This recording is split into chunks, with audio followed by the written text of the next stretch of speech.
নমস্কার, আমি সৌভিক। সিনেমা প্রেমী আগন্তুক চ্যানেলে সবাইকে স্বাগত জানাই। চলে এসেছি ম্যাড ম্যাক্সের আরো একটা সিনেমা নিয়ে কথা বলতে। এখন যে ছবিটা নিয়ে কথা বলবো সেটা হচ্ছে ম্যাড ম্যাক্স পার্ট 2, মানে Mad Max the Road Warrior নিয়ে। সেম ডিরেক্টর জর্জ মিলার এবং Mel Gibson starring as Max, Mad Max. তো সেই ছবিটা নিয়ে কথা বলবো। এবারে এই ছবিটা যেটা 1981-এ রিলিজ করেছিল, 81-82 রিলিজ করেছিল, আমার কিন্তু এই পার্টটা ব্যাপক লাগলো, সলিড লাগলো। তার কারণ হচ্ছে, দেখো, গল্পের বিষয়ে যদি বলি, গল্পের মধ্যে খুব যে মানে চেঞ্জেস হচ্ছে তা কিন্তু নয়। আরো একটা গ্রুপ, বাইকার গ্রুপ, এবং এখানে পেট্রোল নিয়ে একটা ডিলিং বা একটা স্ক্যাম রয়েছে আর কি। এটাই নিয়েছে গল্প, বেসিক প্লট বলা যেতে পারে আর কি। হ্যাঁ, যেটা বলা যাচ্ছে যে ক্যারেক্টারটা, ম্যাক্সের ক্যারেক্টার, তার একটা কন্টিনিউশন রয়েছে। এবারে আগের যে পার্টটা ছিল, ম্যাড ম্যাক্স যেটা ছিল, সেখানে কি, সেখানে কিন্তু ড্রামার দিকে অত ফোকাস ছিল। সেখানে কিন্তু স্ক্রিন প্লেটা অনেক বেশি ফাস্ট ছিল স্ক্রিন প্লেটা। এখানেও স্ক্রিন প্লে ফাস্ট রয়েছে। এর রান টাইম মানে টু দ্য পয়েন্ট, এর রান টাইম ওই 1 ঘন্টা 34 মিনিট বা এরকম, 1 ঘন্টা 32 এরকম রান টাইম আর কি, মানে 1.5 ঘন্টার লেংথের মধ্যে বলা যায় আর কি। এবারে এখানে যেটা করেছে সেটা হচ্ছে যে এখানে কিন্তু একটু ক্যারেক্টারের মধ্যে কি চলছে, তার মাইন্ডে কি চলছে সেটার দিকে ফোকাস করেছে। প্লাস এখানে কিন্তু হালকা করেও ড্রামার দিকে কিন্তু ফোকাস করেছে। এই ব্যালেন্সটা এত স্বল্প পরিসরে এত দারুণভাবে করেছে স্ক্রিন প্লের মধ্যে, যে কারণে এই ছবি দেখার এক্সপিরিয়েন্সটা অনেকটাই আলাদা হয়ে যায় আগের পার্টের থেকে, যেখানে দেখতে এটা আরো বেশি ভালো লাগে। এবং এই ছবিটার মধ্যে আমরা কিন্তু ম্যাক্সের ক্যারেক্টার কিন্তু চেঞ্জেস হতে হয়। কারণ পার্ট 1-এ দেখছিলাম কি যে ম্যাক্সের ওয়াইফ এবং তার সন্তানকে এই যে বাইকার যে গ্যাং ছিল তারা কিন্তু ব্রুটালি মেরে দিয়েছিল তাকে। তো ম্যাক্স পুরোপুরি একা হয়ে তার সবকিছু হারিয়ে গেছিল এবং সে ওই পুলিশের চাকরিটা সে ছেড়ে দিয়েছিল।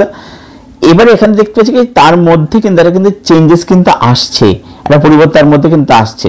তার মধ্যে যে ইমোশন যে কোশ্চেন, সেটা কিন্তু চলে যাচ্ছে আস্তে আস্তে করে।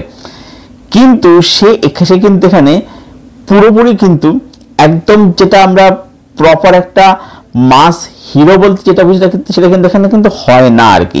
ঠিক আছে, তার একটা কিন্তু মাঝে মাঝে ক্ষেত্রে ম্যাক্স কিন্তু এখানে বিলং করে আর কি। তো সেই জিনিসটা আমাকে দেখতে দারুণ লেগেছে আর কি।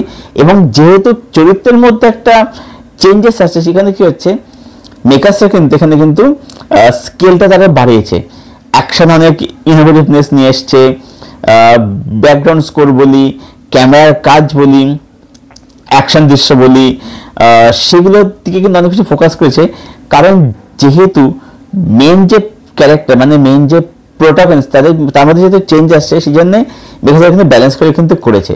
মানে শুধুমাত্র আমি প্রচুর স্কেল আপগ্রেড করলাম তা কিন্তু নয়, সেই স্কেল আপগ্রেড করাটা কিন্তু হিরোর জার্নি কিভাবে যাচ্ছে বা প্লটটা কিভাবে এগোচ্ছে, গল্পটাকে প্রোগ্রেস করছে, তার ভিত্তিতে কিন্তু এই মেকিং, স্কেলিং, এগুলো কিন্তু তার ভিত্তিতে কিন্তু করতে হয় আর কি।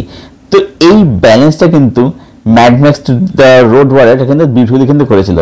এবং দেখতে যে ম্যাক্সের ক্যারেক্টারটা একটা মরুভূমির মধ্যে দেখতে হচ্ছে, সেখানে সেটা মানে মরুভূমি যাচ্ছে, ওটা একটা ওরবান বলে যে শেষ হচ্ছে আর কি। কারণ তারপরে তার পার্ট 3 আসছে, বিয়ন্ড থান্ডারডম, যেটা আমি এখন দেখছি, এটা এবারে তার কথা হবে আর কি। যাই হোক, তো মানে এই ছবিটার কথা যদি বলি তাহলে বলবো যে এটা কিন্তু best part in terms of story telling. যদিও গল্পের মধ্যে যে খুব নতুন তা বললো, কিন্তু স্টোরি টেলিংটা কিন্তু আমার পার্ট 1 থেকে আরো বেটার লাগলো, স্ক্রিন প্লে আর বেটার লাগলো। কারণ স্ক্রিন প্লের মধ্যে না ওই মাস মোমেন্ট বলি, অ্যাকশন বলি, মোমেন্ট আছে প্লাস অ্যাকশন আছে, মানে এক হয় যে পুজো অ্যাকশন, কিন্তু মোমেন্ট কিছু নেই। এখানে কিন্তু মোমেন্টটা আছে, অ্যাকশনটা আছে, প্লাস আমাদের একটা ড্রামাও রয়েছে, ক্যারেক্টারের মধ্যে কি চলছে এটা দেখানো যাচ্ছে। মেল গিবসনের পারফরমেন্স খুব ভালো রয়েছে, কারণ একদিকে মানে সে তার মধ্যে একটা চেঞ্জেস আসছে, এবার সে কিন্তু পুরোপুরি চেঞ্জ হয়নি, সেটা মাঝে মাঝে বিলং করছে। তো সেই জায়গাতে কতটা তাকে মানে অভিনয় করতে হবে, কতটা তাকে মানে প্রেজেন্সটা আনতে হবে, মাস প্রেজেন্স আনতে হবে, সেটা মেল গিবসনকে দারুণভাবে কিন্তু হ্যান্ডেল করেছিল আর কি, দারুণভাবে হ্যান্ডেল করেছে জিনিসটাকে আর কি। এবং মেকিং যেটা বললাম যে তারা স্কেল আপ করেছিল এই ছবিটার মধ্যে, কারণ যেহেতু গল্পটা প্রোগ্রেস করে, যেহেতু হিরো জানে, যেহেতু হিরোর মধ্যে যেটা চেঞ্জ চান্স আসছে, তারা মানে স্কেল আপ করছে আর কি, সেই কারণে বলবো যে ম্যাড ম্যাক্সের এই পার্টটা আমার কিন্তু জাস্ট ব্যাপক লাগলো, সলিড লাগলো। আচ্ছা, এবার আসলে বলি যে ম্যাড ম্যাক্স দেখতে কোথায় পাবে, আগে বলা হয়নি।